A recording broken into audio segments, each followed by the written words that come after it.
2011లో 25 మందితో స్టార్ట్ చేసిన ఒక కంపెనీ కేవలం 10 సంవత్సరాల్లో ఇండియన్ హిస్టరీలోనే ఒక పెద్ద స్టార్టప్ కంపెనీకి ఎదిగింది. ఎన్నో వేల లక్షల మంది విద్యార్థులు నేడు ఈ కంపెనీ సేవలను వినియోగించుకుంటున్నారు. అలానే ఈ కంపెనీని బిగ్గెస్ట్ స్టార్స్ సైతం ప్రమోట్ చేస్తున్నారు. అంతేకాకుండా చాలా కొద్ది టైంలోనే ఇండియాలోని ఎడ్టెక్ ఇండస్ట్రీలన్నిటికీ ఈ కంపెనీ ఒక ఎగ్జాంపుల్గా మారింది, ఒక మార్గదర్శకాన్ని చూపించింది. ఆ కంపెనీ మరేదో కాదు, మనందరికీ తెలిసిన బైజూస్. ఈ పేరు వినని యువత బహుశా ఎవరు ఉండకపోవచ్చు. కానీ గత 2 సంవత్సరాల నుండి బైజూస్లో చాలా చేంజెస్ వచ్చాయి. న్యూస్లో ఎక్కడ చూసినా బైజూస్ గురించి కనిపిస్తుంది. ప్రెస్ నోట బైజూస్ వార్తలే వినిపిస్తున్నాయి.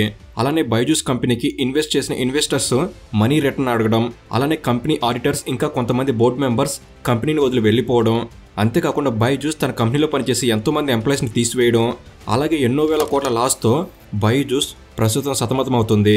ఇదంతా జరగడం వల్ల 2022లో $22 బిలియన్ ఉన్న బైజూస్ రెవెన్యూ అనేది 2023లో $3 మిలియన్ పడిపోయింది. ఈరోజు ఈ వీడియోలో బైజూస్ గురించి మాట్లాడబోతున్నాను. అసలు బైజూస్ చేసిన తప్పులేమిటి, అసలు బైజూస్ స్టోరీ ఏంటి, ఈ కంపెనీ ఫేస్ చేసిన ఛాలెంజెస్ ఏంటి, ఇలా అందరి నోళ్ళలో నానుతున్న బైజూస్ చేసిన స్కామ్స్ ఏంటి, ఒకప్పుడు ఎడ్టెక్ కంపెనీస్కి ఒక రోల్ మోడల్గా నిలిచిన బైజూస్ ఇంత తక్కువ టైంలో ఎలా ఘోరంగా పడిపోయింది, ఇలాంటి మరెన్నో విషయాలని ఇప్పుడు చూద్దాం. ఈ వీడియో అనేది చాలా ఇన్ఫర్మేటివ్గా ఉంటుంది, సో మిస్ కావద్దు. అండ్ ఇలాంటి మరిన్ని ఇన్ఫర్మేటివ్ వీడియోస్ని మీ కొరకు తెచ్చేందుకు మీ సపోర్ట్గా ఈ వీడియోకి జస్ట్ లైక్ చేయండి చాలు. సో ఇక లేట్ చేయకుండా let's get into the video.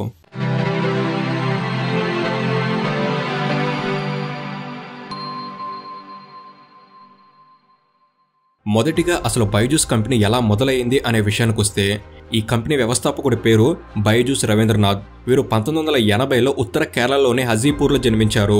వీరి తండ్రి గవర్నమెంట్ స్కూల్లో ఫిజిక్స్ టీచర్, అలానే వీరి తల్లి మ్యాథ్స్ టీచర్. దాంతో రవీంద్రనాథ్ టీచింగ్ వాతావరణంలోనే పుట్టి పెరిగాడు.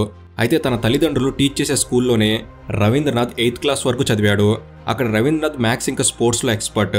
ఇక స్కూలింగ్ తర్వాత 2000వ సంవత్సరంలో గవర్నమెంట్ ఇంజనీరింగ్ కాలేజ్ కన్నూరులో ఇంజనీరింగ్ పూర్తి చేశాడు. చదువు పూర్తయిన తర్వాత రవీంద్రనాథ్ 2001లో ఒక షిప్పింగ్ ఫిర్మ్లో సర్వీస్ ఇంజనీర్గా జాయిన్ అయ్యాడు. అలా 2 సంవత్సరాల తర్వాత 2003లో అతను ఇంటికి తిరిగి వచ్చాడు. అప్పుడే రవీంద్రనాథ్ జీవితం మారిపోయింది. ఎలా అంటే తన ఫ్రెండ్స్ కొంతమంది క్యాట్ ఎగ్జామ్కి ప్రిపేర్ అవుతున్నారు. రవీంద్రనాథ్ని అందుకోసం హెల్ప్ చేయమని అడిగారు. దాంతో రవీంద్రనాథ్ వాళ్ళకి హెల్ప్ చేశాడు. ఆ నలుగురు కూడా తమ ఎగ్జామ్స్ని క్లియర్ చేశారు. అయితే రవీంద్రనాథ్ కూడా ఎగ్జామ్ రాస్తే బాగుంటుంది కదా అనే ఉద్దేశంతో తన ఫ్రెండ్స్ అంతా కలిసి అతను నొప్పించారు. దాంతో రవీంద్రనాథ్ క్యాట్ ఎగ్జామ్స్ రాసి 100% స్కోర్ సాధించి టాపర్గా నిలిచాడు.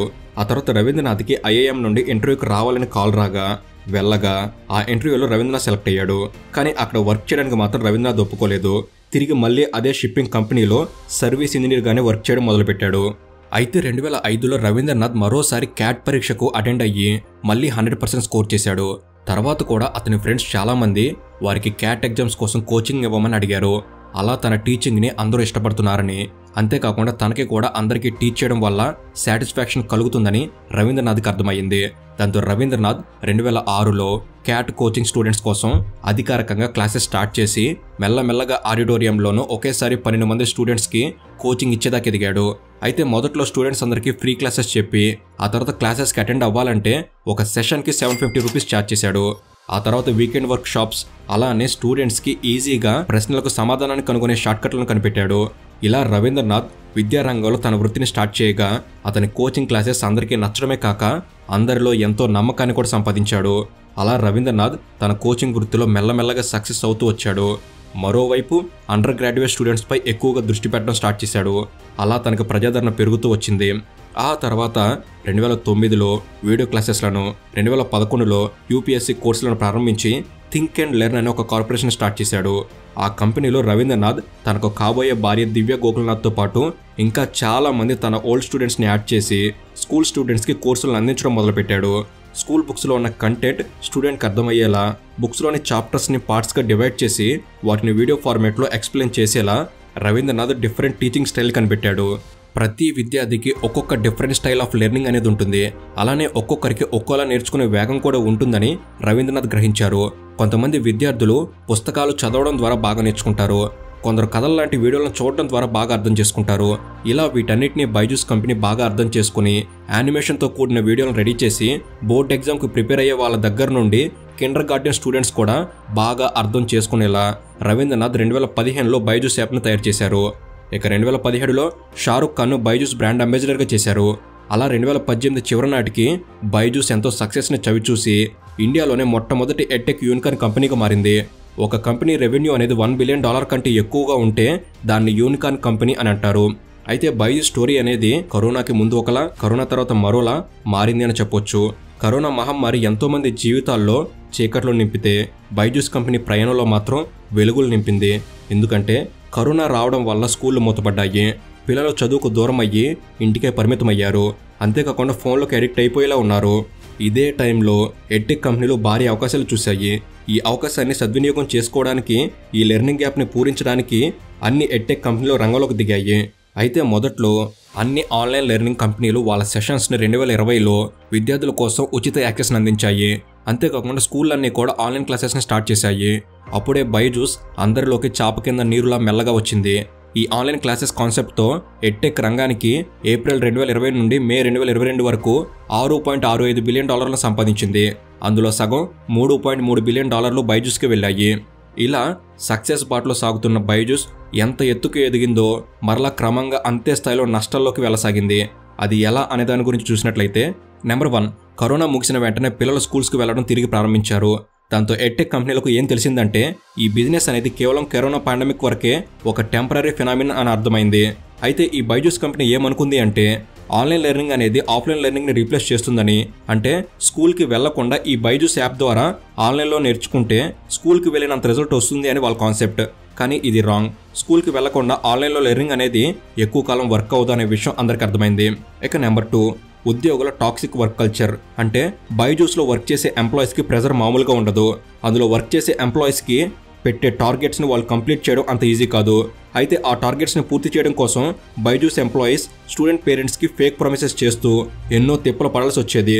అయితే ఇంత కష్టపడుతూ వాళ్ళు బైజూస్లోనే ఎందుకు వర్క్ చేస్తుంటారు అంటే, ఒకసారి బైజూస్లో వర్క్ చేయడం స్టార్ట్ చేసి ఆ శాలరీతో లగ్జరీ లైఫ్కి అలవాటు పడిన తర్వాత ఎవరో కూడా దాన్ని వదిలిపెట్టరు. ఎందుకంటే బైజూస్లో శాలరీస్ అలా ఉంటాయి. ఇక నెంబర్ 3, బైజూస్ ఎడ్టెక్ కంపెనీ పడిపోవడానికి ఇంకొక మెయిన్ రీజన్ ఏంటంటే బైజూస్ వాళ్ళు వాళ్ళ కంపెనీని ఎక్స్పాండ్ చేయడం కోసం వైట్ హౌస్ జూనియర్ అనే కంపెనీని $300 మిలియన్ ఖర్చు పెట్టి కొన్నారు. ఈ కంపెనీ చిన్నపిల్లలకి కోడింగ్ నేర్పిస్తుంది. అయితే ఈ వైట్ హాట్ జూనియర్ కంపెనీలో కోడింగ్ నేర్చుకున్న 9 ఇయర్స్ చైల్డ్కి 150 crores per year శాలరీతో గూగుల్లో జాబ్ వచ్చింది. ఆ తర్వాత గూగుల్లోనే 12 ఇయర్స్ చైల్డ్కి 1.2 crores ప్యాకేజ్, అలానే 13 ఇయర్స్ చైల్డ్కి 20 crores ప్యాకేజ్తో జాబ్ వచ్చినట్లు ఇలాంటి న్యూస్లన్నీ చాలా వైరల్ అయ్యాయి. అయితే కొన్ని రోజుల తర్వాత ఈ న్యూస్లన్నీ కూడా ఫేక్ అని గూగుల్ కన్ఫర్మ్ చేసింది. దాంతో ఈ యాప్ పైన పేరెంట్స్ కున్న నమ్మకం మొత్తం పోయింది. ఆల్రెడీ కోర్సెస్ తీసుకున్న వాళ్ళకి వాళ్ళ పిల్లలు ఏం నేర్చుకుంటున్నారో అర్థమైంది. దీనివల్ల ఎలాంటి ఉపయోగం లేదని తెలిసింది. దాంతో వైట్ హాట్ జూనియర్ యాప్లో ఎవరు కోర్స్ తీసుకోకూడదని డిసైడ్ అయ్యారు. ఇలా పేరెంట్స్కి ఈ యాప్పై ఉన్న నమ్మకం పోవడంతో వైట్ హాట్ జూనియర్ కంపెనీకి లాస్ వచ్చింది. ఇలా ఈ White Hat Junior company loss అవడంతో బైజూస్ కంపెనీ కూడా లాస్లోకి వెళ్ళిపోయింది. ఈ వైట్ హాట్ జూనియర్ కంపెనీ ఇంత లాస్ తెస్తున్నా కూడా బైజూస్ ఫౌండర్ అయిన రవీంద్రనాథ్ ఫ్యూచర్లో ఈ కంపెనీకి మంచి స్కోప్ ఉంది అనే ఉద్దేశంతో లాస్ వస్తున్నా సరే ఆ కంపెనీని కంటిన్యూ చేస్తున్నారు. ఇక నెంబర్ 4, బైజూస్ ఫెయిల్యూర్కి ఇంకొక కారణం మార్కెటింగ్. 2017లో బైజూస్ కంపెనీ వాళ్ళు షారుఖ్ ఖాన్ని బైజూస్ బ్రాండ్ అంబాసిడర్గా చేశారు. అలా చేసినందుకు ఆయనకు ప్రతి సంవత్సరం $4 కోట్ల బైజూస్ ఇచ్చేది. అందుకే అప్పటి నుండి టీవీలో వచ్చే ప్రతి బైజూస్ యాడ్లో షారుఖ్ ఖాన్ కనిపిస్తారు. ఇక ఆ తర్వాత 2022లో బైజూస్ వాళ్ళు ఇండియన్ క్రికెట్ టీం జెర్సీ పైన వాళ్ళ లోగోను ఉంచడం కోసం $35 మిలియన్ అంటే 291 కోట్లు బీసీసీఐకి ఇచ్చి ఒక అగ్రిమెంట్ చేసుకున్నారు. ఆ తర్వాత లియోనల్ మెస్సీని బ్రాండ్ అంబాసిడర్గా చేయాలని బైజూస్ అతనికి 40 కోట్లు ఇచ్చింది. అయితే ఇది జరుగుతున్నప్పుడే 2500 మంది ఎంప్లాయీస్ని బైజూస్ తన కంపెనీలోంచి తీసేసింది. అంటే బైజూస్ తన ఎంప్లాయీస్ కంటే కూడా మార్కెటింగ్కే ఎక్కువ ఇంపార్టెన్స్ ఇచ్చింది. అంతేకాకుండా సోషల్ మీడియాలో బైజూస్ యాడ్స్ని ప్లే చేయడం కోసం ఫేస్బుక్కి, గూగుల్కి, ఇంకా కొన్ని కంపెనీస్కి కొన్ని 100 కోట్లు ఇచ్చింది. ఇలా స్టడీ పైన కాకుండా యాడ్స్ పైన ఎక్కువ మనీ స్పెండ్ చేయడం వల్ల బైజూస్ మెల్లమెల్లగా లాస్ అవుతూ వచ్చింది. అయితే ఇంతమంది ఎంప్లాయీస్ని ఒకేసారి తీసేయడం వల్ల కంపెనీ లోపల ఏం జరుగుతుందో ప్రపంచానికి తెలియని విషయాలన్నీ కూడా ఈ కంపెనీ ఎంప్లాయీస్ బయటకు వచ్చిన తర్వాత బయటపెట్టారు. ఎంప్లాయీస్పై టాక్సిక్ ఆఫీస్ కల్చర్ ఉంటుందని, అంటే మేనేజర్ సేల్స్ పర్సన్స్ని ఇష్టం వచ్చినట్లుగా తిడుతూ ఉంటారని, ఏది ఏమైనా సరే టార్గెట్ కంప్లీట్ అవ్వాల్సిందే అంటూ ప్రెజర్ పెడుతూ ఉంటారని బయటకు వచ్చేసిన ఎంప్లాయీస్ చెప్పారు. బైజూస్ పతనానికి ఇది ఒక కారణమే. ఇక నెంబర్ 5, బైజూస్ పడిపోవడానికి ఇంకో రీజన్ ఏంటంటే బైజూస్ వాళ్ళు కరోనా పాండమిక్ అయిపోయిన వెంటనే బైజూస్ని చాలా ఫాస్ట్గా ఎక్స్పాండ్ చేయాలి అనుకున్నారు. అయితే అందుకోసం బైజూస్ దగ్గర ఉన్న కంపెనీస్ అన్నిటినీ యూఎస్ లెండర్స్ దగ్గర పెట్టి $1.2 బిలియన్ లోన్ తీసుకున్నారు. అయితే ఈ లోన్ ఇచ్చే ముందు వాళ్ళు కొన్ని కండిషన్స్ పెట్టారు. అవేంటంటే 1 ఇయర్కి బైజూస్కి ఎంత రెవెన్యూ వస్తుంది, ఎక్కడెక్కడ ఖర్చు పెడుతున్నారో ఈ లెక్కలన్నీ చెప్పాలి అని ఒక అగ్రిమెంట్ ప్రిపేర్ చేసుకున్నారు. కానీ బైజూస్ మాత్రం ఈ లెక్కలన్నీ టైం టు టైం సబ్మిట్ చేయట్లేదు. దాంతో లోన్ ఇచ్చిన వాళ్ళు వాళ్ళ అమౌంట్ని తిరిగి ఇచ్చేయాలని అడగడంతో బైజూస్ ప్రెజర్గా ఫీల్ అయ్యి ఎవరైతే లోన్ ఇచ్చారో వాళ్ళపైన కేసు పెట్టింది. దాంతో చాలామంది ఇన్వెస్టర్స్కి బైజూస్కి లోన్ ఇవ్వాలంటే భయం పుట్టేలా సిచ్యువేషన్ తయారైంది. అయితే ఒకవేళ బైజూస్ వాళ్ళు ఆ ఇన్వెస్టర్స్కి వాళ్ళ డబ్బులు వాళ్ళకి ఇవ్వకపోతే బైజూస్ కంపెనీస్ అన్నింటినీ అమ్ముకొని వాళ్ళు ఇచ్చిన $1.2 బిలియన్ వసూలు చేసుకుంటారు. అయితే ఇలా జరుగుతుందనే న్యూస్ బాగా వైరల్ అయిన వెంటనే బైజూస్ వాల్యుయేషన్ పడిపోవడం స్టార్ట్ అయింది. ఇక నెంబర్ 6, 2022లో గవర్నమెంట్ ఆఫ్ ఇండియా బైజూస్ని వాళ్ళ ఫైనాన్షియల్ రిపోర్ట్స్ ఎందుకు పబ్లిష్ చేయడం లేదని అడిగింది. దానికి బైజూస్ వాళ్ళు రిపోర్ట్ ఆడిట్ చేస్తున్న డిలైట్ కంపెనీ లేట్ చేయడం వల్లనే పబ్లిష్ చేయట్లేదని చెప్పింది. కానీ నిజానికి డిలైట్ కంపెనీ లేట్ చేయడానికి రీజన్ ఏమిటంటే Byju's company financial report audit చేసే టైంలో వారికి కొన్ని తప్పుడు లెక్కలు కనిపించాయి. అవేంటంటే 1 సంవత్సరం మొత్తం అయిపోయిన తర్వాత బైజూస్ కంపెనీ ఆమె కోర్సెస్ చాలా ఎక్కువగా ఉన్నాయి, కానీ వచ్చిన డబ్బులు మాత్రం చాలా తక్కువగా ఉంటున్నాయి. ఎందుకంటే కోర్స్ కొన్న వాళ్ళలో చాలా మంది కోర్స్ నచ్చక డబ్బులు కట్టడం లేదు. ఇక్కడ ఇంకొక డౌట్ ఏంటంటే కోర్స్ కొన్న వాళ్ళు మనీ చెల్లించినప్పుడు బైజూస్ కంపెనీ యొక్క వాల్యుయేషన్ ఎలా పెరుగుతుందనే విషయానికి వస్తే పేరెంట్స్ కోర్స్ కొన్నప్పుడు టోటల్ పేమెంట్ని కట్టాల్సిన అవసరం లేదు. కొంత పేమెంట్ కట్టిన తర్వాత మిగతా పేమెంట్ని ఈఎంఐ ద్వారా కట్టొచ్చు. కానీ ఒకవేళ ఆ పేరెంట్స్కి కోర్స్ నచ్చకపోతే వాళ్ళు తర్వాత కట్టాల్సిన మనీ కట్టరు. కానీ బైజూస్ మాత్రం ఆ కోర్స్ కొన్న వాల్యూ ఎంతైతే ఉంటుందో ఆ వాల్యూని ఆ ఇయర్ రెవెన్యూలో యాడ్ చేసుకుంటుంది. దాంతో బైజూస్ వాల్యుయేషన్ అనేది ఇంక్రీజ్ అవుతుంది. దీని వలనే కంపెనీ చూపించే లెక్కలకి వచ్చిన ఆదాయానికి లింక్ ఉండట్లేదు. దాంతో 2022లో $22 బిలియన్ ఉన్న బైజూస్ కంపెనీ రెవెన్యూ 2023లో $5 బిలియన్ పడిపోయింది. ఇక బైజూస్ చేసిన స్కామ్ల గురించి మాట్లాడుకుంటే ఎప్పుడైతే బైజూస్ పాపులర్ అవుతూ వచ్చిందో అప్పుడు అందరూ బైజూస్ యాప్ని డౌన్లోడ్ చేసుకుని పిల్లలకు క్లాసెస్ వినడం మొదలుపెట్టారు.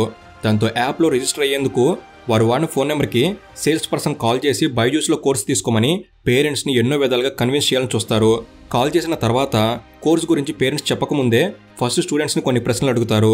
ఒకవేళ ఆ స్టూడెంట్స్ వాళ్ళు అడిగిన క్వశ్చన్స్కి ఆన్సర్ చెప్పారంటే మీ అబ్బాయి చాలా తెలివైనవాడు, ఈ కోర్స్ తీసుకుంటే ఇంకా భవిష్యత్తులో ఎంతో ఎత్తుకు ఎదుగుతాడు అని చెప్పారు. అలా కాకుండా ఆ స్టూడెంట్ కనుక సరిగా ఆన్సర్స్ ఇవ్వకపోతే మీ పిల్లలు స్టడీలో చాలా డల్గా ఉన్నారు, ఇలా ఉంటే కష్టం అని చెబుతూ అలానే పేరెంట్స్ పక్క వాళ్ళ పిల్లలతో కంపేర్ చేసుకుని వాళ్ళు బాగా చదువుతున్నారు, మన పిల్లలు కూడా బాగా చదవాలి, మనం బాగా చదివించాలి అనే థాట్తో ఉంటారు. కాబట్టి ఆ పాయింట్ని కూడా బైజూస్ ఎంప్లాయ్ యూజ్ చేసుకుంటారు.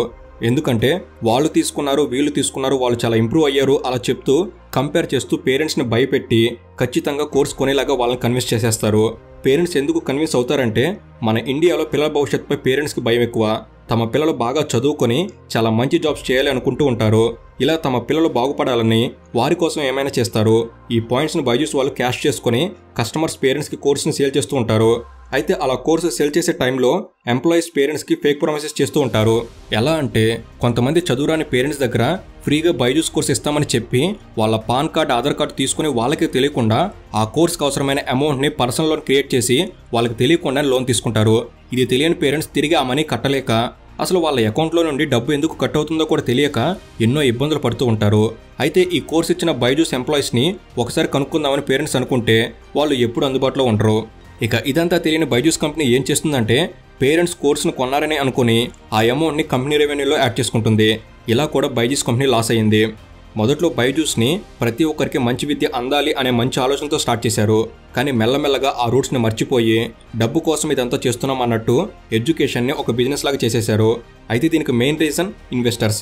బైజూస్ కంపెనీలో ఇన్వెస్ట్ చేసిన వాళ్ళ ఆలోచన ఎలా ఉంటుందంటే బైజూస్ ఇంకా గ్రోత్ బాగా అవ్వాలి, వాల్యుయేషన్ బాగా పెరగాలి, దాంతో మనం ఇన్వెస్ట్ చేసిన మనీ కూడా పెరుగుతుంది అనే ఆలోచనలో ఇన్వెస్టర్స్ ఉంటారు. అందుకే ఇన్వెస్టర్స్ ఎక్కువగా సేల్స్ రావాలి అంటూ ప్రెజర్ చేస్తూ ఉంటారు. దాంతో కోర్సులను అమ్మాలని టార్గెట్స్ పెడుతూ కంపెనీ వాళ్ళు ఎంప్లాయీస్ మీద చాలా స్ట్రెస్ పెడతారు. దాంతో క్రమంగా బైజూస్ థియరీనే మారిపోయింది. విద్యను బోధించాలి అనే విషయం మర్చిపోయి బైజూస్ అంటే ఎడ్యుటెక్ బిజినెస్గా మార్చేశారు. ఇది బైజూస్ టోటల్ స్టోరీ. అయితే స్టూడెంట్స్కి క్వాలిటీ ఎడ్యుకేషన్ ఇస్తూ ముందుకు సాగితే బైజూస్ ఫ్యూచర్ బాగుంటుంది. అలా కాకుండా మార్కెటింగ్ పైన దృష్టి పెట్టి కేవలం డబ్బు సంపాదించడమే లక్ష్యం అనుకుంటే మాత్రం బైజూస్ ఖచ్చితంగా కనుమరుగైపోతుంది.